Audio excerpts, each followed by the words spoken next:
biarlah yang bicara itu tindakannya, jangan tindakannya hanya bicara. Tari itu universal dan sesuatu ada intinya gitu ya. Lah tari sufi itu hanya mahma inti. Tapi ketika ini sudah urusan kemanusiaan, ya monggo. Dan itu tetap diladeni. Artinya bahwa kita memang oke lah, sebagai manusia tidak mungkin sama. Antara seni dan agama ini, seni itu seneng-seneng panggonane neraka, iki agama iki swarga.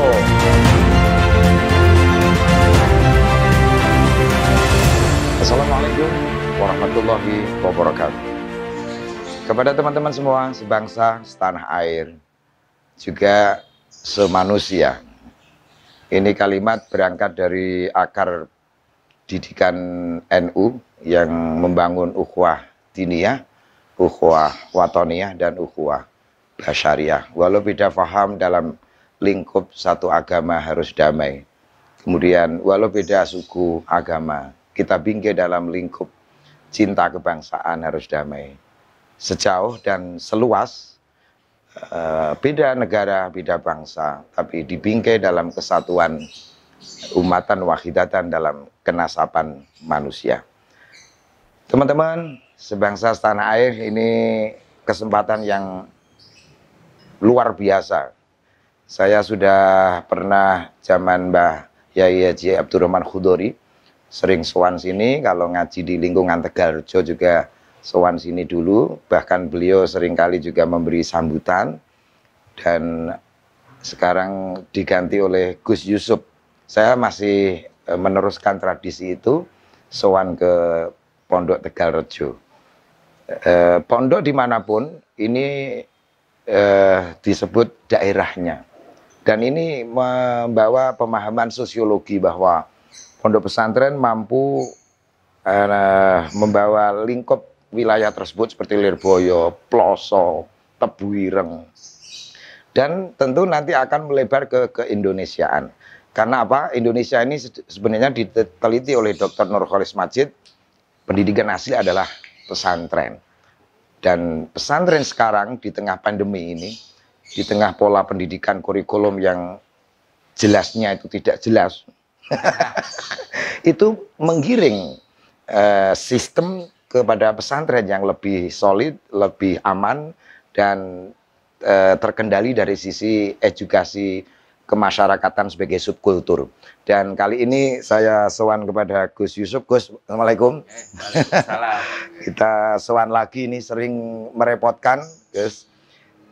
Tentu, Gus, ini Tegalrejo ini saya temukan alumninya di Kalimantan, di Sumatera, khususnya di Jawa, apalagi kalau Tegalrejo mengadakan program KKN lah istilahnya, banyak mereka yang menikah dengan di lokal Wonogiri, di mana itu saya temui, dan cengkok kata itu saya pandang seperti khas kalau saya memandang santrinya Mbah Maimun. Jadi ada Gus, dialek yang tidak bisa diubah. Oh, ini muridnya Mbah Maimun ini muridnya Gus Yusuf ini. Kita sedikit cerita Gus, keunikan Mbah Khudori ini. Memang saya banyak menulis beliau, walau secara apa ya, pandangan keilmuan tasawuf Gus ya, tapi kok mampu melebar-lebar ngomong satu misal peradaban 5 gunung. Ini Gus perlu penjenengan kisahke, nanti kita lari-lari ke negara ini. Jadi memang Tegalrejo ini bagaimana pesantren-pesantren yang lain. Dulu itu kan ceblok, berdiri di tengah-tengah masyarakat yang bisa dikatakan beraneka ragam, masyarakat abangan, masyarakat yang belum kenal agama. Itu loh. Jadi ketika pertama kali berdiri, maka kenapa Kiai Khudori juga waktu itu bikin nama Tegalrejo tidak dengan nama Arab, gitu ya? Iya. Ini kan namanya kan asrama perguruan Islam. Pondok pesantren Salaf Tegalrejo. Sedikit pun ora ono alif baktaknya. tidak ada Arab. Ini banyak juga yang bertanya-tanya. Nah, menurut para alumni yang sepuh-sepuh dulu, karena saya juga nggak sempat cross-check langsung kepada Bapak, kenapa diberi nama API? Dulu Bapak itu hanya kepingin pesantren ini dekat dengan masyarakat. Gitu. Iya. Jadi tidak ada sekat, dekat dengan masyarakat, dan juga jelas visinya. Asrama perguruan yang diharapkan oleh Kiai Kudori adalah mencetak guru di tengah masyarakat. Guru dalam tanda kutip. Iya. Dalam tanda kutip, bisa jadi dia profesinya pedagang, tetapi juga tetap bisa digugulan, ditiru. Iya. Bisa jadi dia itu petani, bisa jadi juga ada yang jadi mudin, jadi pejabat, bahkan seperti Gus Dur bisa jadi pimpinan bangsa, merana ke jadi guru bangsa. Iya, merana ke politik ya. Merana ke politik. Iya. Itu dari situ maka kita melihat dulu Bapak itu telaten ngupeni masyarakat yang werna-werna. Bahkan juga sampai hari ini saya tinggal meneruskan, sebetulnya semua sudah dibabak alasnya oleh dulu Kiai Kudori, diteruskan oleh Kiai Abdurrahman, terus kakak saya Mas Muh dulu juga. Iya, Gus Muh. Wayang, jantilan, keraan gitu. Iya, benar. Sampai hari ini juga masih jalan, alhamdulillah. Tiap wisuda santri khataman itu kita kan wayangan pitung dino pitung bengi. Iya, seperti gerbek ya. Iya, seperti gerbek. Jadi kalau saya lihat dan itu satu-satunya loh Gus di Indonesia. Saya kan tinggal meneruskan saja, dan saya merasa apa ya, yang penting itu akeh sedulure, akeh bolone, akeh koncone itu tentrem. Kita belum berpikir jauh-jauh soal ini apalah, ini dakwah Sunan Kalijaga atau apa. Mungkin orang melihat seperti itu, tapi bagi Tegarrejo, kita hidup di tengah-tengah sedulur-sedulur masyarakat banyak, ini sudah satu nilai lebih saja. Yeah. Kita tidak. Kalau mungkin ada lain dakwah dan sebagainya ya wajar, karena memang pesantren niatnya juga dakwah. Tapi yang terpenting niat yang utama adalah bangun paseduluran. Itu yang paling utama. Ya. Wah, ini dakwah panjenengan ini bagian itu apresiasi dari keseluruhan. Jadi panjenengan berkisah ini juga berlaku untuk seluruh pondok. Di Nusantara yang jumlahnya 30.000 dan santrinya di sana ada 18 juta. Dan itu disebut oleh para sosiolog itu subkultur. Karena begitu pulang Gus, santri itu tidak asing.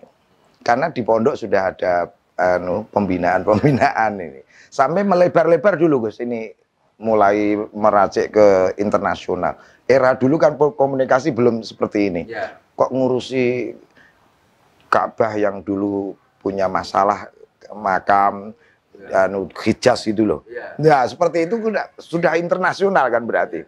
Apalagi sekarang Gus, yang mana pondok berhadapan dengan itu. Tidak ada sekat, tidak ada batas dengan masyarakat, dengan teritori. Sekarang kan semua pesantren pun hari ini juga menjadi bagian dari masyarakat internasional. Iya, otomatis karena global ini. Jadi pesantren itu tidak bisa menjadi satu kelompok yang eksklusif. Yeah. Dan juga lulusan pesantren ini memang diciptakan juga untuk masyarakat, gitu. Yeah. Jadi tidak menjadi kelompok-kelompok yang menjauh dari lingkungan. Ini yang kita harapkan pesantren seperti itu. Ya, gejala-gejala atau kritis sebelumnya kan ada itu Gus. Pesantren banyak yang tidak sebagaimana jenengan sebut itu tadi. Karena ya katakanlah terlalu eksklusif itu. Tapi sekarang nampaknya pandemi ini Gus, penjenengan respon juga. Karena orang ubak-ubek di rumah atau stay home. Dan ini kan kalau tidak punya jiwa seperti tasawuf di pesantren, mungkin merasa jenuh. Sehingga sampai ada bapak yang membunuh anaknya karena rewel situasi di rumah yang sumpek, yang tidak punya ruang peradaban. Nah ini bagaimana Gus ini menyikapi pandemi ini panjenengan? Jadi kita juga bersyukur, yang pertama alhamdulillah, meski dalam situasi pandemi kita lihat pesantren masih tetap berjalan, istilahnya kegiatan belajar mengajarnya, taklimnya masih tetap jalan, meski tentu dengan batasan-batasan khusus atau yang sering dibilang protokol kesehatan tetap jalan semampunya di pesantren, tetap dilakukan itu loh.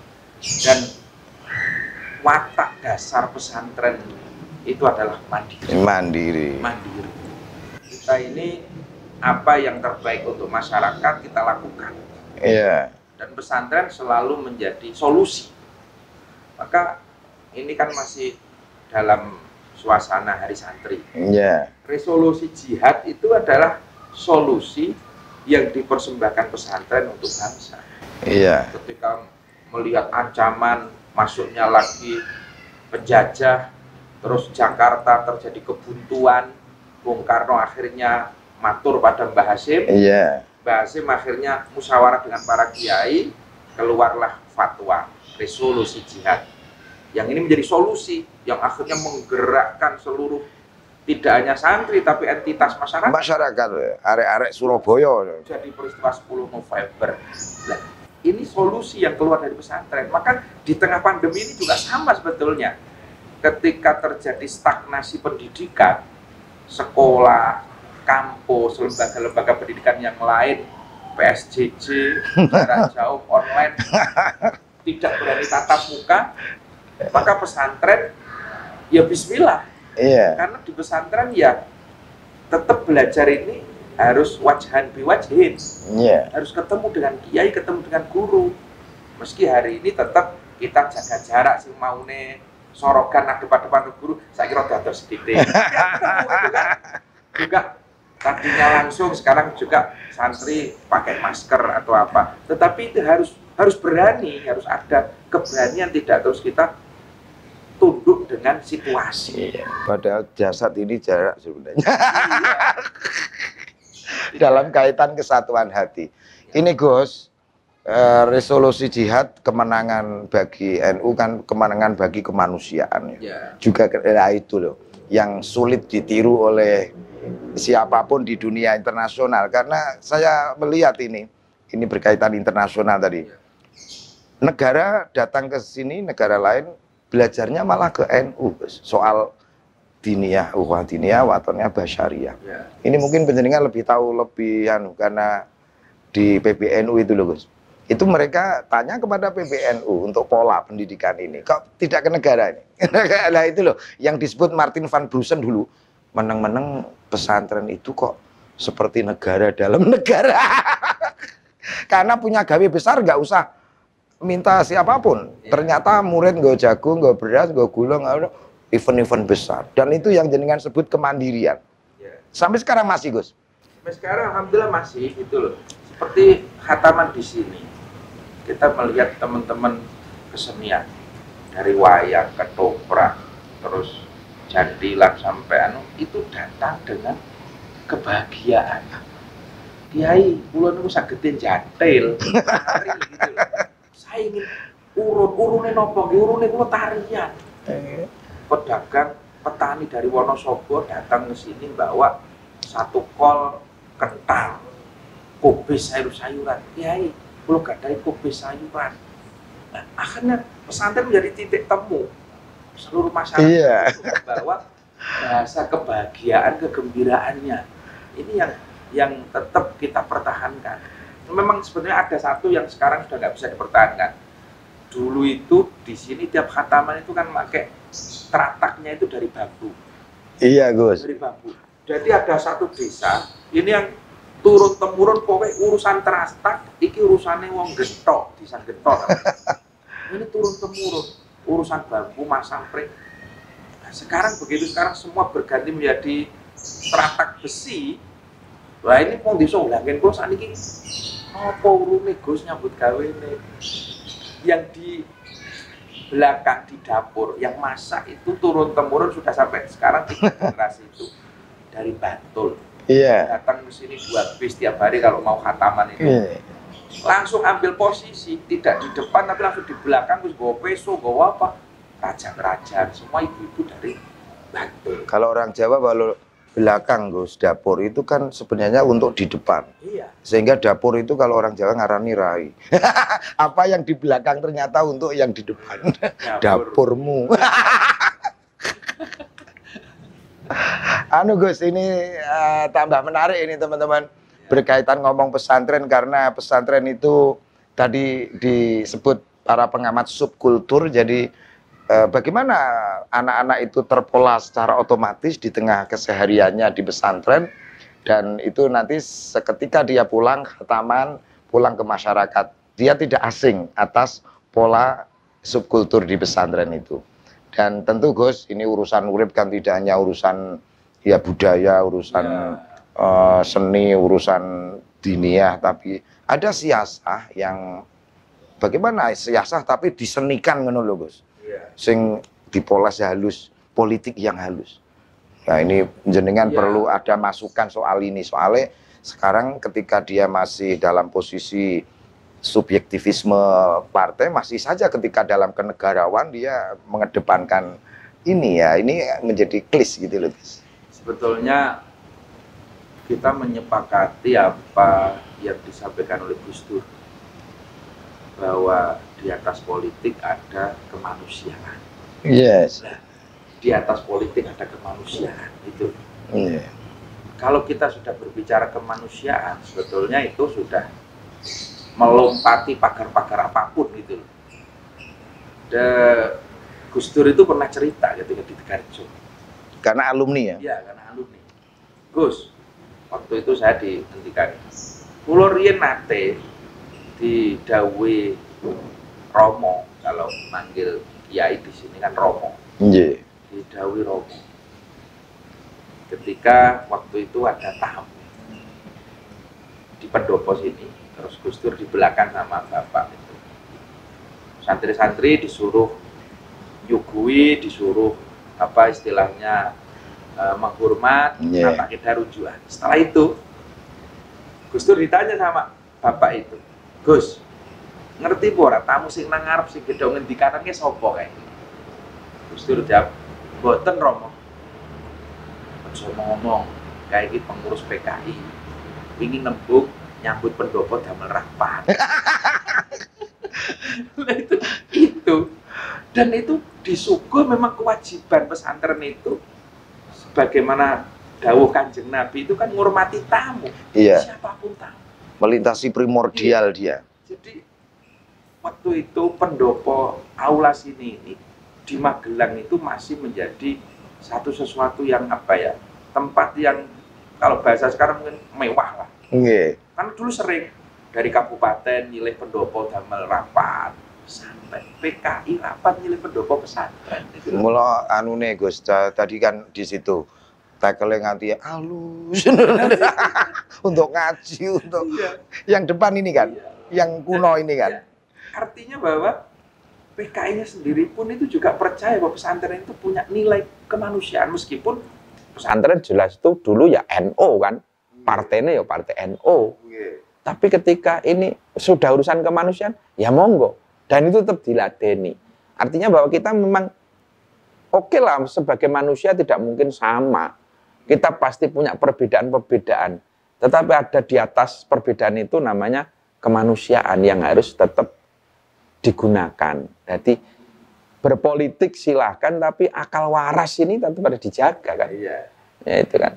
Lah ini Gus, memang ada semacam anu ya, kita kiai itu kan ya memang bacaan yang geluduk. Ini siapa pengamat Sunan Guru-Gurunya itu kecil ya. Iya. Dia menggiring kurikulum ke dalam ranah tasawuf. Dikira orang tasawuf tidak memahami sejauh yang jenengan bicarakan. Iya. Yang melawan malah orang-orang NU yang tasawuf itu pahlawan-pahlawan seperti itu. Jadi ini saya sebut seperti Tegarjo seperti misal. Kan tidak menyangka Gus ya, kalau Mbah Yai Khudori diagramnya yang saya terangkan di mana-mana, Mbah Khudori itu punya diagram caping. Jadi caping itu ada panahnya ke atas. Jadi kalau orang semua lini masuk ke sini itu nanti mengerucut atine itu nonggone pondok Tegarjo. Karena ada panahnya ini Gus. Strata kejiwaan mereka berkelas diopeni oleh Mbah Khudori, dan 5 gunung ini akhirnya mengerucut itu. Ya seperti ini. Jadilah Tegalrejo yang tidak bisa dilupakan masyarakat di mana-mana. Dan kalau macak Gus sampai masalah adab itu ya PC Sireng, Jas, Sabu, khas Mbah Khudori dan Abdurrahman. Jenengan piyambak ya ngono. Jadi kalau tapi macak gitu ini Tegalrejo ini. Tapi dulu Bapak itu juga ngagem jubah, ngagem surban. Surban. Iya. Jubahan surbanan, kalau beliau itu tindak ke musola, ngaji jubahan surbanan.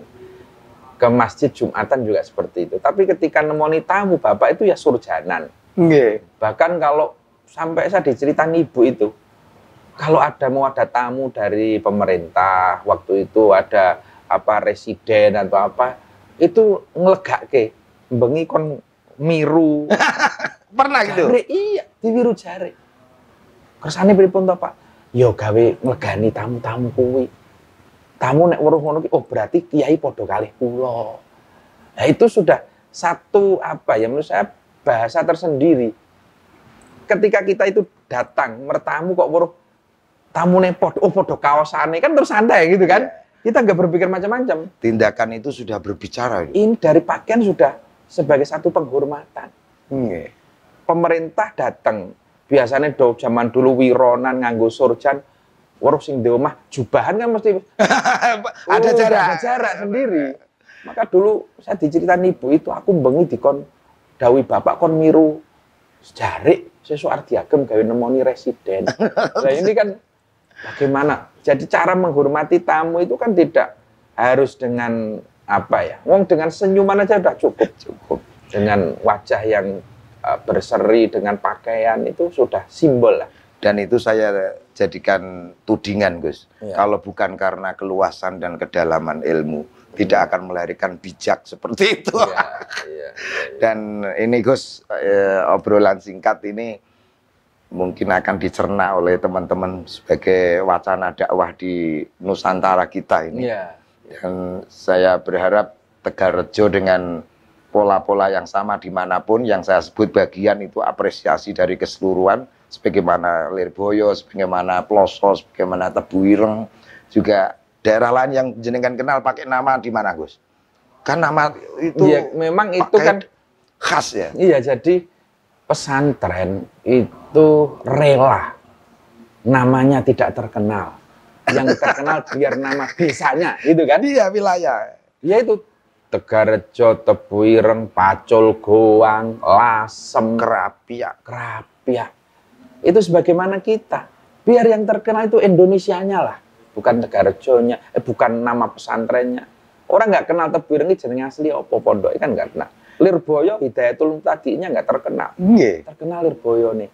Artinya bahwa demi desa, demi negara kita siap untuk tidak terkenal. Kita berkorban itu kan seperti itu. Wah, kan. Kinara tasawuf angel Gus. Iya. Angel wes. Kan. Tapi juga kalau pengen ngerti jenengan itu tari sufi kesana kemari. Iya. Itu titik temune karo tari gambyong, karo tari lah itu. Tari kan ya ada kajian universal. Ya, ini juga perlu dipahami santri-santri itu juga. Tari itu universal dan sesuatu ada intinya gitu kan. Ya. Lah tari sufi itu hanya mahma inti untuk menjadi penggerak di dalam beragam peradaban. Ya. Jadi tari sufi itu kan suluk ke dalam untuk mengetahui bahwa kalau dihadiskan ya man arafa nafsahu faqat arafa rabbahu. Iya. Mutu qabla antamu. Lah setelah menemukan mahma sebagaimana Syekh Rumi bilang Tuhan di bumi di tiap hati, Gus, bukan di luar diri. Nah, mahma ini akan dijadikan untuk mengubah segalanya sebagaimana gerak tari-tari yang lain. Sehingga tari sufi tidak asing dengan tari sufi yang lain. Tari-tari yang lain. Karena secara substantif ada ketika orang menari itu harus fana, Gus. Karena menampilkan citra tariannya menghilangkan dirinya. Seperti tadi kita mbungahke wong menghilangkan nama pesantrennya tapi anu wilayahnya. Kalau bahasa saya lebih dekat lagi ya biarlah yang bicara itu tindakannya, jangan tindakannya hanya bicara. Jadi tarian itu kan tetap kalau jenengan ngediko tadi suluk itu kan maknanya jalan. Iya. Jadi kan kita dengan menari ini bisa menjadikan jalan kita ma'rifat billah. Iya. Iya, sama dengan yang berzikir, Iya. sama juga dengan yang semua jalur ini kan bisa dipakai. Termasuk pencak loh, Gus. Iya. Pencak itu kalau tidak menghilangkan egonya, dia tidak bisa secepat itu dalam dinamika gerak, tidak bisa. Juga dalam pidato, Gus. Jadi kalau saya pidato sendiri mengosongkan subjektivitas, kemudian dialog dengan dunia dalam, iki sik omongno, iki soale wonge ngene, iki sik aja kuwi. Ini cuma direspon secara cepat. Lah tari supi mengandalkan itu, cuman dibahasakan Syekh Rumi, Tuhan di bumi dikenal melalui cinta dan cinta bisa mengubah segalanya. Luar biasa itu. Jadi kan karena kadang-kadang masyarakat kita ini masih melihat bahwa antara seni dan agama ini, seni itu seneng-seneng panggonane neraka, iki agama iki swarga. Nggih. Lah ini yang kadang-kadang masih perlu kita butuh penjelasan lebih. Tapi kalau itu diatasi usul fikih selesai sebenarnya. Ya nek gelem ngaji, gelem ngaji kok. Lah makanya saya Gus, kalau di tempat umum daripada ngeplaki wong, dikeplake rebana, daripada misoi wong wedok bojo disumpeli udut. Pokoknya ruang budaya bagian dari menghadang madzarat yang lebih besar. Dan disitulah ketenangan Indonesia di situ. Seandainya masyarakat tidak punya ini, Gus, panas sudah. Padahal yang kalau tidak salah, saya pernah baca sejarah Syekh Rumi itu, bahkan ketika beliau ingin menghadap dan dipanggil menghadap ke haribaan Allah, santri-santri ini malah dokon juget kabeh. Iya, karena dia ya di pelaminan ketemu dengan kekasih. Jadi istilahnya ini puncak kebahagiaan yang ditunggu-tunggu lah. Iya. Iki mangsane aku arep mantenan, seneng ketemu yang saya cintai, yang saya rindukan selama ini. Jadi kamu jangan menangis. Ayo bergembira. Bergembira mengiringi keberangkatanku untuk berjumpa dengan kekasihnya ya. Dahsyat itu. Oh, itu dahsyat. Kalau kita kan enggak bisa. Guru kita arep sedo. Biasanya mah do mubeng nangis maca Yasin kabeh itu. Tapi Gus, Syekh Rumi juga menangisi gurunya pergi juga menari. Sampai melahirkan 30.000 syair dalam divan Tabriz. Jadi dia kehilangan guru itu kehilangan segala-galanya. Dia dia bukan penulis, tetapi pendendang. Dalam kitabnya divan Tabriz 30.000 syair. Itu hanya menangisi guru yang pergi dari dia. Hubungannya dengan guru luar biasa. Wah, Masya Allah, Rumi. Iya. Maka saya heran sekarang ini orang kok kadang banyak orang yang merasa tidak butuh guru. Wah, enggak bisa, Gus. Iya. Kalau Syekh Rumi bilang gini kok, nyala rumahmu itu kan dari tetanggamu salurannya. Maka hadis fal yukrim jarahu bagi Rumi itu maknanya bukan sekedar tetangga secara fisikly, tapi dari mana cahaya hatimu berasal gitu. Seperti singkirkan duri bagi Rumi bukan duri secara nyata di jalan, tapi ada duri di hati. Kalau suluk itu tidak dibereskan durinya menghambat diri. Wah, iki MC ini jenengan apa kula iki tanya. Itu podo kabeh. Jadi kan ini loh, sekarang ini kan orang banyak bilang kita itu nggak usah belajar dari kiai, nggak usah belajar dari ulama. Ulama, kiai itu manusia, semua punya dosa. Kita ini belajar langsung kepada Rasulullah, langsung kepada para sahabat, langsung pada Al-Quran, Al-Hadis. Oh itu Gus, banyak yang trafonnya jeblok itu. Ya, jeblok itu. Lawang kono kita ini kenal Rasulullah, sing kenal ke ya sopo gitu loh. Kalau nggak ada guru ya nggak bisa kenal dengan Rasulullah. Sampai-sampai Gus, Syekh Rumi sendiri dalam kaitan kepada Rasulullah itu menggesa lewat dendangnya. Aku hanya ingin menjadi debu yang selalu menempel di bawah terompah kaki Rasulullah. Itu adab yang harus dibayar itu. Rendah hati. Karena kucuran itu akan datang ketika rendah hati. Ketika tapi juga Ya memang ini konteks sekarang. Gini Gus, tadi saya membayang Iya. tadi sebelum banyak hal. Mbak Khudori sendiri bicara dalam kaitan ini cinta sudah. Iya. Same with Syekh Rumi, Iya. kaitannya cinta. Dan kalau tidak, mana ada orang berbagai level menerima, Iya. gitu kan. Jadi Syekh Rumi seperti itu. Penghargaan kemanusiaan. Iya. Iya. Kalau mau merusak tempat ibadah, orang ngamuk. Padahal tempat ibadah itu Tuhan dalam kaitan zikir di hati. Kenapa kau lukai manusia, kamu tidak membela? Iya. Oh iya, kalau ngomong tempat ibadah itu kan juga dulu yang sering diceritakan Gus Dur itu, ketika Gus Dur di sini ada rombongan masyarakat desa itu, ya, mungkin Pak Budi sudah pernah dengar. Masyarakat desa datang ke sini minta fatwa. Nggih. Karena dulu kiai itu kan, dan sampai hari ini, dulu kiai itu kan jadi culture broker. Nggih. Pusat bertemunya seluruh persoalan. Nggih. Tempat sampahnya masyarakat lah. Jadi dulu itu wong arep Bukan tempat sampah, samudra. Gus. Samudra. Soalnya sampah masuk diterima. Oh. Lah iya, itu wis punjul rongkolah. Dadi kan ya wis apa wae mlebu ayo gitu kan. Nggih. Jadi wong arep rabi yo njaluk tanggal nanggon kiai, arep tandur kapan mulai dino sing apik Iya. ya kiai. Terus juga orang sakit juga datangnya ke kiai. Arep pegatan yo wadul ro kiai. Ini memang sekarang peran-peran itu pelan-pelan memang sudah banyak diambil alih oleh para praktisi. Nggih. Sekarang mulai tandur itu takon ya wis mulai takon nanggon ahli pertanian. Loro ya sekarang wis mulai datang ke dokter. Kalau dulu kan semua Sentral ke semuanya kiai. ke kiai lah. Itu ada rombongan masyarakat yang kiai teng dusun kula itu di desa saya ada kas desa yang sekarang jadi rebutan. Satu kelompok untuk beli gamelan, satu kelompok untuk bangun masjid, itu kan. Ini baiknya mana yang harus didahulukan itu kan? Nggih. Lah, itu Gus Dur kecil waktu itu mendampingi. Karena memang salah satu cara kiai mengajar, memberikan ilmu itu kan tidak harus di ruang kelas dan tidak harus memegang kitab. Tetapi dengan laku keseharian, murid itu ngintil terus kayak Nabi Khidir dan Nabi Musa itu kan mendapatkan ilmu di tengah samudera, mendapatkan ilmu di Kalau Syekh Rumi bilang kesaksian cinta. kesaksian. Iya, butuh itu. Iya. Jadi kayak Gus Dur itu melihat itu kan langsung Iya. kira-kira Kiai Khudori pilih mana ya? Mesti nek kiai ya mesti belani masjid gitu. Tapi tiba-tiba Kiai Khudori berkata, "Udahlah untuk beli gamelan dulu aja. Nek masjid kok jedul karepe dhewe gitu kan."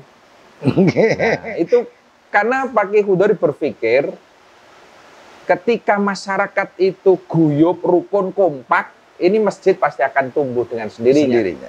Dan apa gunanya masjid berdiri megah, tetapi masyarakatnya congkrah, bubrah. Maka yang diutamakan adalah kerukunan dulu. Rukun sik, nek wis rukun ki engko kabeh kepenak. Lah inilah yang disebut Rumi bijak. Nah, iya. Luar biasa Gus menceritakan Mbak Khudori ini, dan semoga ini murid-muridnya saya mendoakan terpercaya akan wengen beliau ini. Amin, amin, amin. Nah, ini sementara itu dulu Gus ya. Tapi yang terakhir ini, apa Gus? nek jenengan saya pengen sikap jenengan sing alus, yang semua urusan hati dengan menghadapi situasi sekarang sing wis ora iso dilus itu gimana? Iya, memang anu Gus. Saya sendiri kalau sudah ngalah, wis ngaleh kok ya ora direspon yo ngamuk Gus. Saya menghadapi seperti kemarin lah, polisi nok kampung soal masker dicegat seperti itu, saya agak marah. Ya. Seperti itu. Jadi nek bahasane Gusmus itu kan nek mbiyen ki sing waras ngalah, nek iki sing waras ora kena ngalah. Itu yang ketiga itu berarti. Wis Iya. ngalah, wis ngaleh loh. Iya, wis. Kok ngalah, ternyata ngaleh, dirancek seperti iya. ya orang Quraisy merangsek Badar lah. Kan tidak ada ayat Gus untuk melawan. Iya. Itu atas pertimbangan jenengan bilang akal sehat. Ya memang ya tadi pesantren itu harus digawe coro apa wae, ayo gitu kan. Lah, pesantren dalam kaitan Sunan Guru-gurunya sama. Dikira Sunan Guru-gurunya menggiring ke ranah kurikulum tasawuf itu supaya tidak melawan Belanda. Ya. Malah tidak, Gus. Iya, justru pusat perlawanannya di pesantren. Pesantren. Di pesantren kan. Ya, Matur nuwun Pak Budi, rawuhnya ini luar biasa ini, banyak Nggih. ilmunya kita. ya sering-sering nanti ngobrol begini, Iya. Gus. Ini insya Allah banyak manfaatnya untuk dulur-dulur, konco-konco. Sekarang kan sinau ini di rumah semua. Iya. Ini channelnya penjenengan apa, Gus? Itu GY Channel, Gus Yusuf Channel. Iya. Orang-orang sering gitu, nggih. Ya, teman-teman silakan ini like, comment, share, dan subscribe ke Gus Yusuf Channel.